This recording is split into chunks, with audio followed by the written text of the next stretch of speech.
Rapaz, tá um frio desgraçado aqui. Minha Nossa Senhora, parece que eu tô no Alasca. Mas olha só, vamos começar a falar de uma outra classe de fármacos muito importante na sua clínica diária.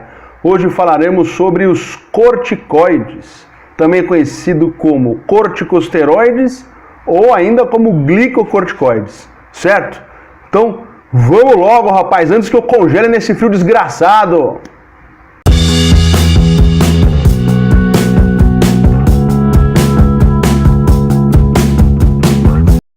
Hoje vou falar logo de cara, mecanismo de ação dos agentes corticoides. Eles inibem a fosfolipase A2. Lembra da aula de anti-inflamatórios não esteroidais, da cascata da inflamação? Vamos fazer um recuerdo aqui. Havia uma lesão na célula, a membrana liberava fosfolipase A2. A fosfolipase A2 reagia com a fosfatidilcolina e formava o ácido araquidônico. O ácido araquidônico podia reagir com lipooxigenase ou com ciclooxigenase. Se ele reagir com lipooxigenase, ele vai dar origem a leucotrienos. Se ele reagir com ciclooxigenase, vai dar origem a prostaglandinas, prostaciclina e tromboxanos. Bom, os agentes anti-inflamatórios não esteroidais que vimos na semana passada inibem a ciclooxigenase. Os anti-inflamatórios corticoides inibem a fosfolipase A2, ou seja, inibem a cascata de inflamação logo na sua primeira etapa. Por isso que eles são agentes anti-inflamatórios tão potentes, tão bons. Eles interrompem todas aquelas reações bioquímicas que têm como consequência proporcionar, ocasionar os sinais clínicos da inflamação. Tá? Então, lembre-se, mecanismo de ação de todos os agentes corticoides. Eles vão inibir a fosfolipase A2, interrompendo desde o início a cascata da inflamação, consequentemente a resposta inflamatória, certo? Os medicamentos corticoides que você tem à disposição no mercado para você prescrever são análogos de um glicocorticoide endógeno, chamado de cortisol. Então para entender bem o funcionamento dos medicamentos corticoides, temos que entender primeiro o funcionamento do corticoide endógeno, que é o cortisol. Então vamos passar a falar agora sobre o glicocorticoide endógeno, que é chamado de cortisol, para depois iniciarmos a nossa explicação sobre as moléculas que são análogas ao cortisol, ok? O glicocorticoide endógeno, chamado de hidrocortisona, ou mais conhecido como cortisol, é liberado pelo córtex das suprarrenais. Sua liberação obedece a um estímulo hipotálamo-hipofisário. O hormônio regulador de corticotrofina é liberado pelo hipotálamo e vai agir na adenohipófise, regulando a liberação de hormônio adrenocorticotrófico, mais conhecido como ACTH. O ACTH vai agir no córtex das suprarrenais, fazendo a secreção de cortisol. Existe um mecanismo de retroalimentação negativo, onde grandes quantidades de glicocorticoides circulantes vão inibir o eixo hipotálamo-hipofisário, diminuindo assim a liberação de glicocorticoide endógeno ou cortisol. Essa liberação de cortisol pela suprarrenal obedece a um ciclo, a um ritmo que chamamos de ritmo circadiano. A compreensão dessa oscilação é de fundamental importância para você acertar no momento de prescrever um corticoide para o seu paciente. Então acompanhe aqui no gráfico. É um gráfico que mostra a concentração de ACTH e de cortisol ao longo do dia.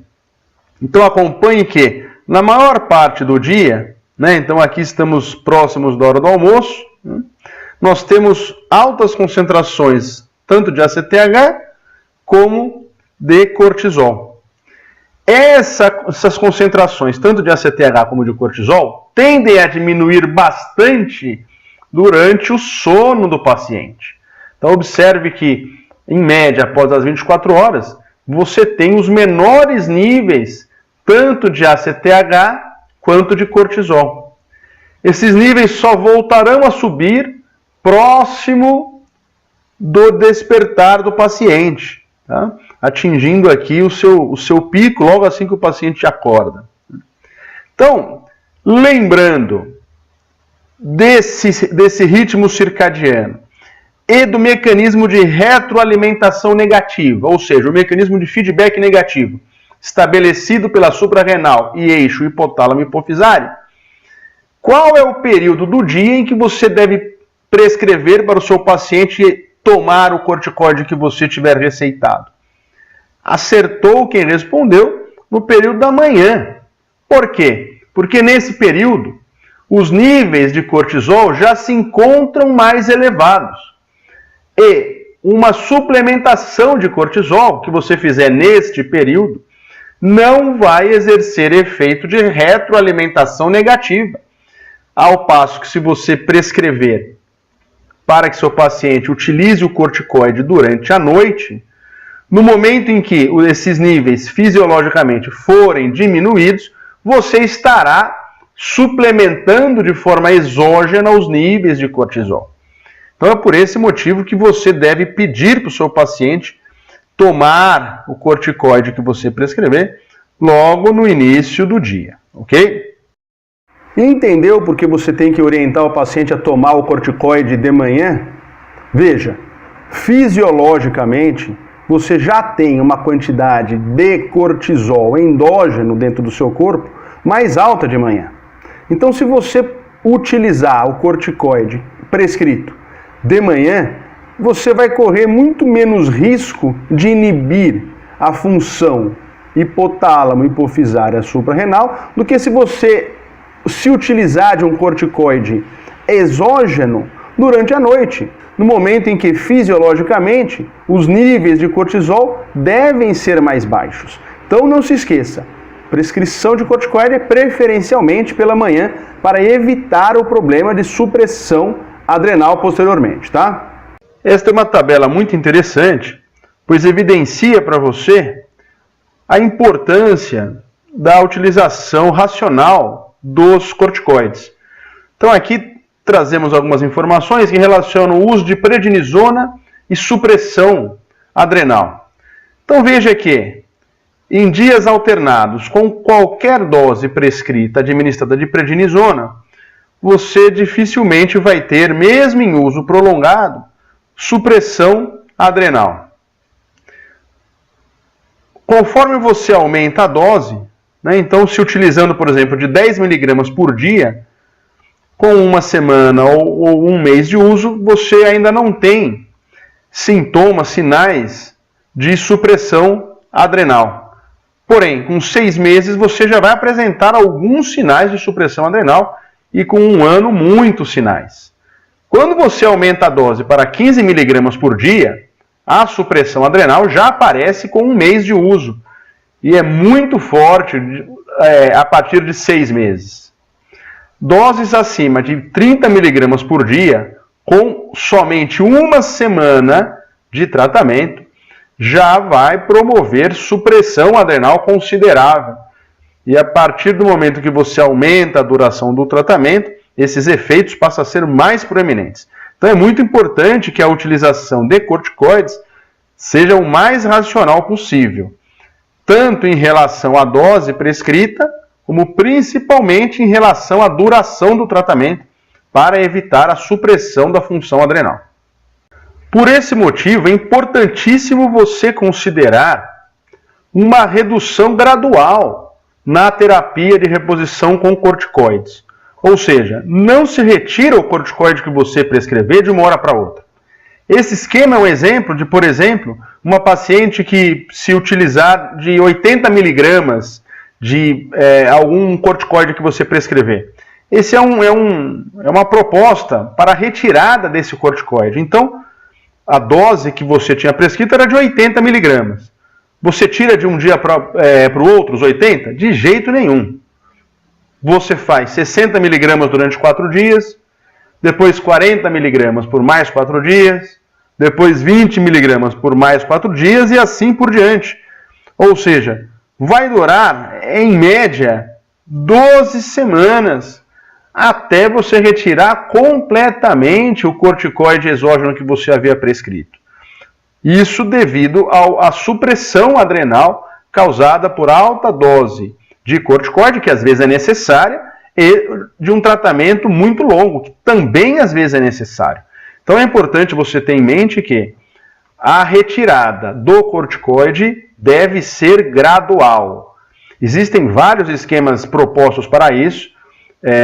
No decorrer da sua clínica você vai criar manejo com cada um deles. Mas, via de regra, a ideia é essa. Não se retira corticoide de uma vez só. A gente sempre faz essa redução gradual.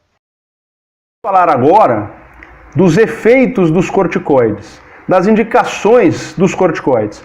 Você vai ver que, basicamente, os corticoides são bem indicados como anti-inflamatórios, são potentes anti-inflamatórios, interrompem a cascata lá no início, lembra que nós falamos? São bons agentes antialérgicos e indicados para algumas doenças como artrite reumatoide, por exemplo. Então, a gente vai agora ver tanto efeitos terapêuticos como efeitos colaterais dos corticoides. Presta atenção, rapaz, anota isso aí no seu caderno para você não errar na hora da prova e não errar com o seu paciente, rapaz. Bom, como os agentes glicocorticoides são análogos ao cortisol, eles vão apresentar todos os efeitos relacionados ao cortisol. Então essa é uma figura muito interessante para você ter, uma vez que ela vai te ajudar a gravar quais são tanto os efeitos terapêuticos como os efeitos adversos dos corticoides que você pode prescrever. Então vamos começar falando dos efeitos terapêuticos. Os corticoides são muito bem indicados para tratamento de artrite reumatoide, tá? São muito bem indicados como antialérgicos, têm uma atividade anti-inflamatória muito proeminente, diminuindo todos aqueles sinais clínicos da inflamação, bem como é utilizado também quando se deseja imunossupressão pós-transplante de órgãos para se evitar rejeição. Tá? Podem ser usados ainda quando você quer diminuir a permeabilidade para tratamento de alguma disfunção endotelial. Então esses são os principais efeitos terapêuticos dos glicocorticoides. Sua utilização em artrite reumatoide, como agente antialérgico, como agente imunossupressor e principalmente agente anti-inflamatório, e como um agente que vai melhorar a função endotelial. Como efeitos adversos, você precisa lembrar dos seguintes. Os corticoides aumentam a predisposição do indivíduo a infecções, uma vez que promoverão imunossupressão.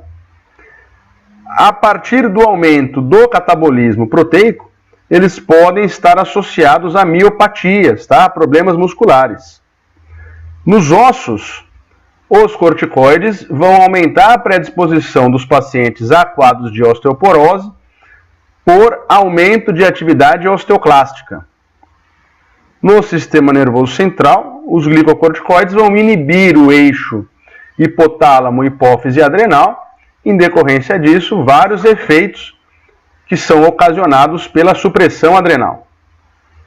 No metabolismo, os corticoides vão promover ganho de peso, podendo levar à obesidade, vão promover retenção hídrica, levando à formação de edemas, podem ocasionar a chamada síndrome de Cushing. Principalmente, o efeito colateral muito importante é uma disfunção no metabolismo da glicose, podendo levar à resistência à insulina e, em alguns casos, à disfunção de células beta. Estes efeitos no metabolismo da glicose vão levar a quadros de hiperglicemia. Então isso é muito importante você lembrar, pois contraindica os corticoides para pacientes diabéticos, tá? No estômago, eles vão aumentar a liberação de ácido clorídrico, tá? Então eles são contraindicados em pacientes com úlcera péptica, tá?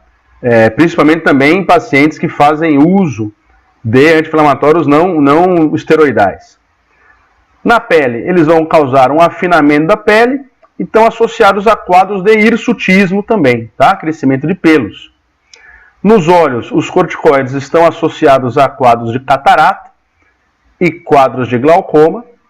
E no sistema cardiovascular, os corticoides estão associados a um aumento do risco cardiovascular. Então, em decorrência desta gama enorme de efeitos adversos, você deve prescrever os corticoides com cautela em pacientes que possuam riscos como esse associados, certo? Desta forma, as principais contraindicações dos corticoides são infecções, pois você vai causar imunossupressão, quadros de atrofia muscular, diabetes, osteoporose e úlcera péptica. Então, atenção a essas contraindicações antes de prescrever corticoides para os seus pacientes. Aprendeu, meu irmão? Efeitos terapêuticos, efeitos colaterais, contraindicações dos principais corticoides? Pois é, agora eu vou lhe apresentar quais são essas moléculas e fazer uma comparação entre elas, considerando efeito anti-inflamatório, efeito mineralocorticoide e duração de ação. Então, continua anotando, rapaz. Escreve isso aí para você não esquecer. Aqui nós temos uma comparação dos principais agentes corticosteroides usados para tratamento sistêmico. Nós sempre utilizamos a hidrocortisona como parâmetro de comparação, tá? Então, a própria hidrocortisona é um glicocorticoide de ação curta, então sua ação persiste de 1 a 12 horas. Em vermelho, a gente tem efeito anti-inflamatório e aqui na barra azul, efeito retentor de sal, efeito mineralocorticoide. Então, vamos comparar. Corticoides de ação intermediária, cuja ação vai durar de 12 a 36 horas. Esses são os principais agentes. Prednisona. Prednisona tem um pronunciado efeito anti-inflamatório quando comparado à hidrocortisona. Então, lembre-se que a gente sempre utiliza a hidrocortisona como comparação. Então, a prednisona é um bom agente anti-inflamatório. Na realidade, na clínica, ela é muito utilizada para isso, tá? E tem um pequeno efeito retentor de sal, tá? Temos a prednisolona. A prednisolona, na realidade, é a forma ativa da prednisona. Então, quando você prescreve prednisona, ela vai ser inativa no seu organismo até ser metabolizada a prednisolona, tá? Existe algumas especialidades farmacêuticas, alguns medicamentos industrializados, que já vem na forma de prednisolona, tá? Principalmente preparações líquidas. A prednisolona, então, tem um ótimo efeito anti-inflamatório. Você deve ter a prednisolona como o principal fármaco de escolha quando você deseja efeitos anti-inflamatórios e imunossupressores, e tem um pequeno efeito retentor de sal, pequeno efeito mineralocorticoide. Existe a metilprednisolona, que também tem uma ação anti-inflamatória boa e pouca ação mineralocorticoide, ou seja, retém pouco sal. E a triancinolona. A triancinolona também tem uma boa atividade anti-inflamatória, nenhuma atividade retentora de sal, porém é relativamente mais tóxica do que as outras. Tá certo? Então ela é bem menos utilizada clinicamente. Então esses são os corticoides de ação intermediária. Os corticoides de ação longa têm duração de 36 a 55 horas. Existem dois agentes. Primeiro, a betametasona. Então você vê que ela tem um potente efeito anti-inflamatório e nenhum efeito retentor de sal, tá? Usada especialmente em situações em que a retenção hídrica precisa ser evitada, tá? Assim como a dexametasona, tá? Então ela tem uma potente ação anti-inflamatória e nenhuma ação mineralocorticoide, tá? Deve ser fármaco de escolha para supressão da produção do hormônio adrenocorticotrófico também, certo? E por fim, temos os agentes mais mineralocorticoides, como por exemplo a fludrocortisona. Então ela tem também pronunciada a ação anti-inflamatória, porém tem uma ação muito forte mineralocorticoide, ou seja, retém bastante sal, e dessa forma é o fármaco que deve ser escolhido quando você deseja efeito mineralocorticoide, certo? Então esses são os principais agentes corticoides disponíveis para você prescrever na clínica, e essa comparação é muito útil para você quando você tiver que selecionar algum desses fármacos. Bom, e quais são as vias de administração de corticoides? Você tem corticoides que podem ser administrados pela via intramuscular, tá? Cortisona e principalmente triancinolona. Você tem aqueles que podem ser dados tanto intramuscular como intravenoso, dexametasona, hidrocortisona, metilprednisolona e prednisolona. Aqueles que são utilizados em aerossóis, beclometasona, flunisolina, fluticasona e triancinolona. Veremos esses fármacos quando estudarmos a farmacologia do sistema respiratório. E aqueles que podem ser administrados topicamente, né? Seja em pomada, seja em creme, tá? Beclometasona, dexametasona, hidrocortisona e triancinolona. Todos os corticosteroides podem ser administrados pela via oral, que tem boa biodisponibilidade, boa absorção, tá? Então você tem uma variedade grande de formas farmacêuticas que contêm agentes glicocorticoides.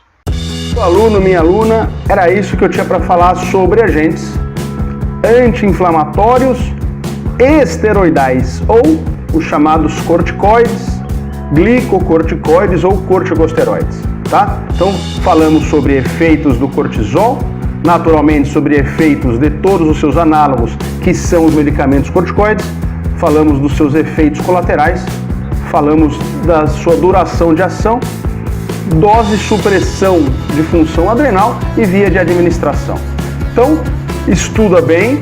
Se você precisar rever esse vídeo quantas vezes você quiser, na próxima semana estaremos presencialmente, onde eu posso tirar as dúvidas que vocês porventura tenham, tá certo? Obrigado, um abraço, bom final de semana, viva o Palmeiras, tchau!